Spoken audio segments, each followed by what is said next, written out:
Thank you very much, Bjarke Møller.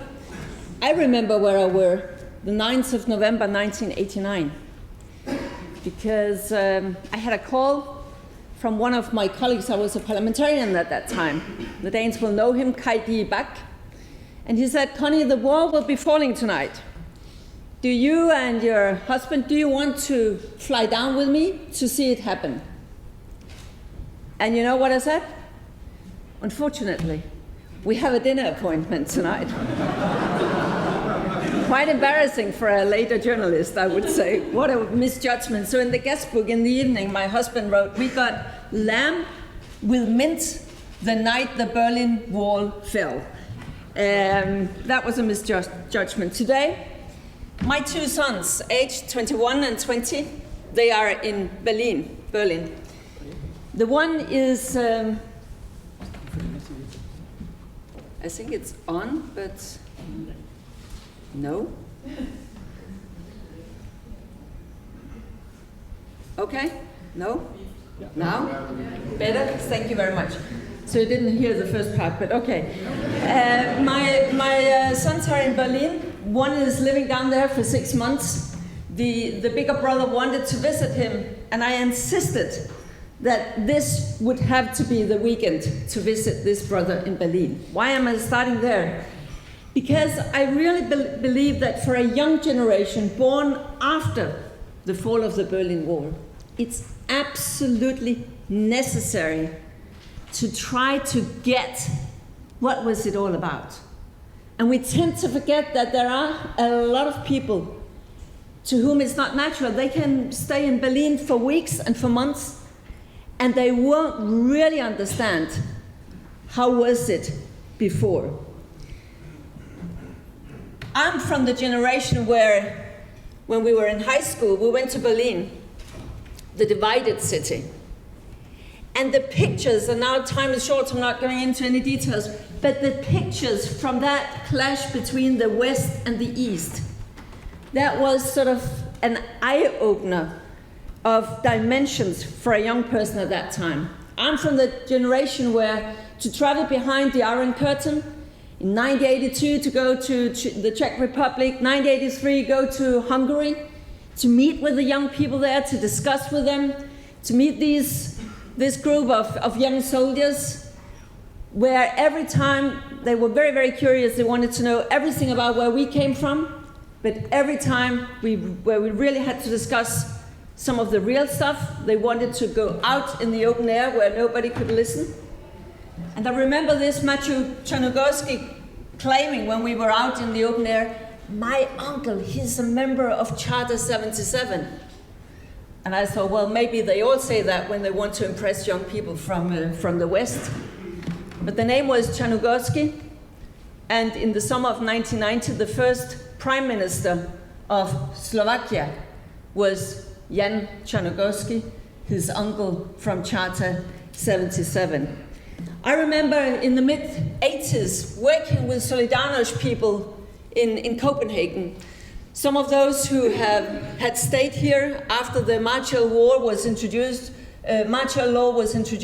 December 1981 in Poland. Some stayed here as refugees, political refugees, and I worked with Solidarność. It's just today, it sounds like, I must be 100 years old, and I'm aware that for my sons, it would sound as like 1864. Something extremely remote, extremely far away. The whole Cold War, people today cannot imagine what it was like. And that is why it's so important to celebrate and remind ourselves today, what was it that really happened 25 years ago? That the wall could fall, that it did fall. It was unbelievable, it was unexpected. I remember the first summer of freedom, the summer of 1990, to be asked to go down there, out in the New Europe, by one of the major Danish papers, Berlingske, to write postcards from the New Europe.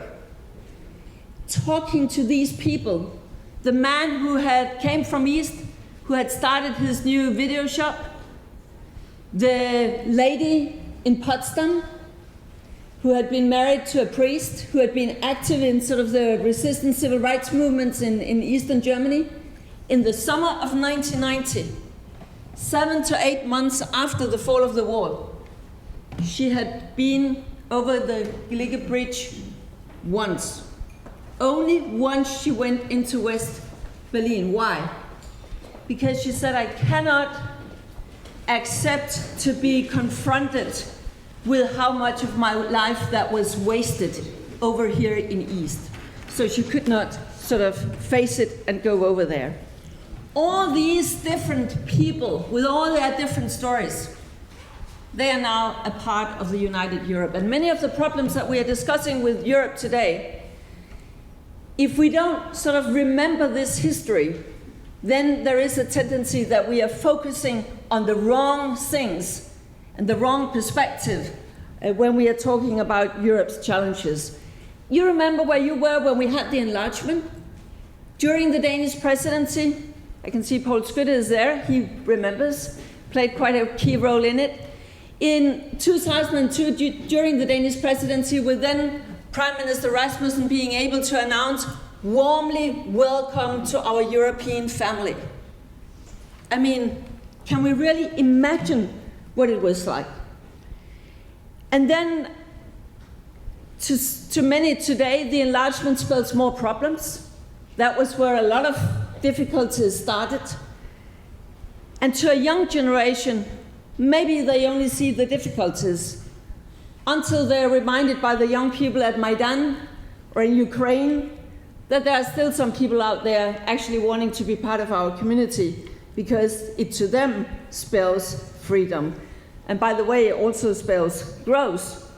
In 1990, the GDP, Ukraine and Poland was almost the same. Today, the Polish GDP is 3 times that of Ukraine. That also is a very, very important thing to note when it's about Europe's successes. But for a young generation, they take the freedom for granted. They take the open borders for granted. They study in London, Berlin, France, wherever. The good things that have been achieved to them are just natural things. They live it, and they can't imagine their life without it. And yes, the free movements, that is part of what will be giving problems today, that gives us challenges. But sometimes we forget to ask, would we really like to rewind history and not have the open borders? It's as if we are sometimes discussing only the problems without seeing that the alternatives could be and would be and have been much, much worse. Why start here when we are talking about the vision? Because to a new generation, the last 5 years in Europe have basically spelled crisis, crisis, crisis. Not much vision there. And that is why we need a new narrative for that young generation, a narrative of our time. I think that we all know what it is like being a European when we are outside Europe. That's sort of a paradox. Sometimes in Denmark, for instance, when we're discussing Europe, we only see the problems, the things we don't like, the hair in the soup. But when we are in the United States, when we are in China, when we are outside Europe, I think we feel more like Europeans than like Danes or people coming from Sweden or Germans or whatever. With distance, we see what Europe is. I believe that whereas for my parents' generation, it was the war, it was EU as peace project. For my generation, it was the enlargement, the United Europe. What is it if you are 20 or 25 years today? What is it that sort of is Europe's necessity? I think that part of that new narrative should be the geostrategic situation. I simply cannot see anything but the fact that we need an even stronger Europe in years to come for geostrategic reasons. We see it when we are in China, the impressive economic growth rates of China. Do we really believe that China will take up an ever-growing part of global economy without trying also to make an impact on the values that will be driving international politics? Do we really think that we can keep our European values unless we work more on a coherent approach? I think we have seen many examples that we are not really good enough there yet. Look at the whole Arab Spring, look at Syria, look at Ukraine, Russia. I mean, we are not good enough at having Europe speaking with one voice yet, and there are challenges in getting there. But I think the geostrategic situation is what should be part of a new narrative. Take the whole energy and resource situation. It is common sense that there we do not need less cooperation in the future. We will need more cooperation.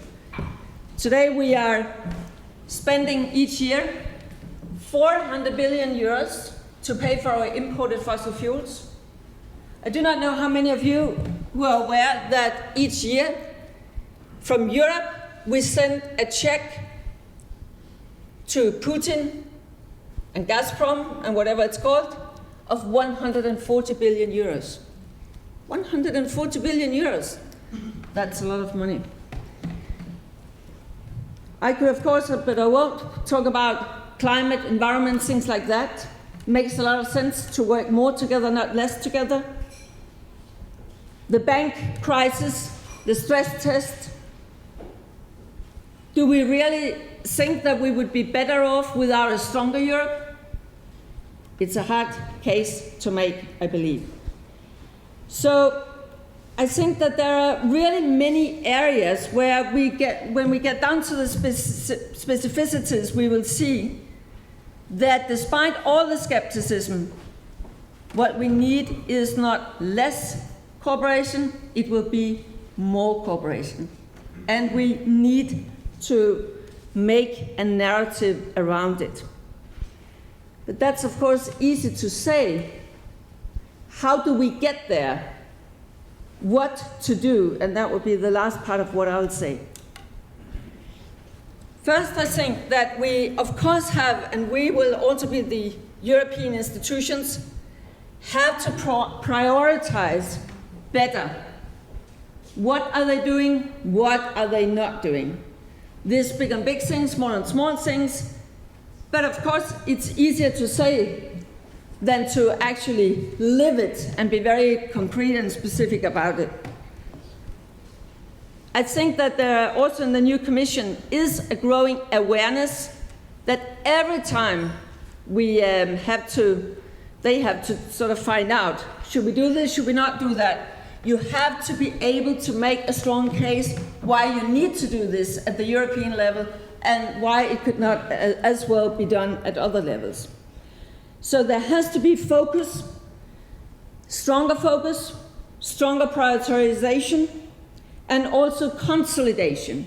When you have been through an economic crisis like the one we have been, and a lot of things had to happen, there were not too many beautiful choices or easy choices there. We just had to do a lot of things.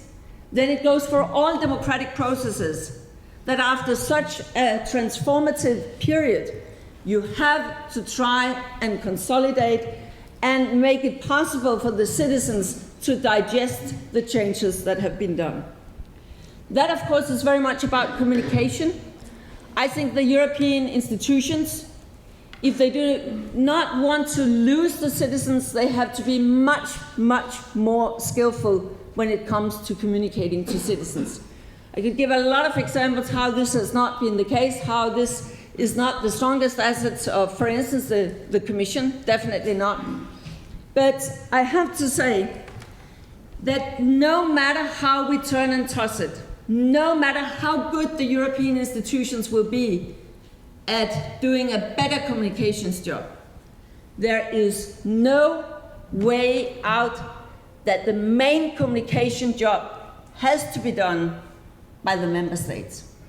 And in my view, in order to have a stronger and more united Europe, there is no way that will happen unless national governments and member states start to take a much stronger responsibility for the communication. The whole narrative, they need to communicate better. When they adopt things in Brussels, they need to present it better. Just look at the last summit, Cameron, for instance, the way he sort of handles this financial thing without going into any details. It's just, there is no mystery why the British people get more and more skeptic. If there are no national politicians to defend the project, it simply is not possible. And then finally, we must be much better at setting things, putting things into context. It's not a question of regulation or not regulation. It's a question of one set of regulations versus 28 sets of regulations. Sometimes we discuss it as if the alternative is nothing. So that brings me back to the point that we must be a bit better at discussing what are the alternatives instead of just discussing the hair in the soup. I believe that there we have a joint task, opinion makers, decision makers, business community, press and journalists. It is definitely difficult with EU, but it would be worse without EU in the 21st century. And I think that we sometimes tend to forget that other scenarios are possible. Closed borders, national sort of closing around itself. UK could end up leaving the thing. What kind of things would follow from that? Now we had the Scottish referendum. I do not know if we have a Catalan referendum tomorrow or not. But that there is a very different scenario possible. The Berlin Wall happened so suddenly. Everybody says these days when they recall what happened, we did not see it come. We could be in a position where suddenly a very, very different trajectory could be possible in Europe. I think we have to say that a bit more loud and clear. So I would conclude by saying that the most important thing is that member states decide if they want this project. They have to feel more responsible for communicating it. We have to see it more like a normal political battlefield. Many of the things that 1 or 2 or 3 or 100 people do not like, yes, it is a normal political battlefield. At normal political battlefields, things happen that you disagree with. It's not a problem. It's actually the whole idea that you have a political circle where you discuss, where you find solutions. But we have to redefine the big picture, the discussion about the vision, the direction. And I think that, as I said, this is a joint task. And don't leave it only to the European institutions. There is no way they will ever be able to lift that burden by themselves. We really have to have also citizens engaging more, governments engaging more, decision makers and opinion makers participating more. In this weekend, I think Berlin and the 25 years of anniversary here gives a good occasion to remind ourselves why we cooperate in Europe and why in the future we will not get less Europe, we will get more Europe. But just like with the Berlin Wall, it did only happen because the citizens in the end took the reins, wanted suddenly to get rid of that wall. So don't just expect some few people in Brussels to solve this. This is not going to happen. We have to have a more sort of citizens' mobilization and governments' mobilization, and some people should be a bit more tough with governments, not taking the responsibility that we really need in order to get the vision, not just as a vision for the few, but a vision for the many. Thank you very much, and I hope you will have a very good day. This was only some parts of the vision, but I can see from the program by tonight you will have had the whole vision for Europe. So I hope you'll have a very good day.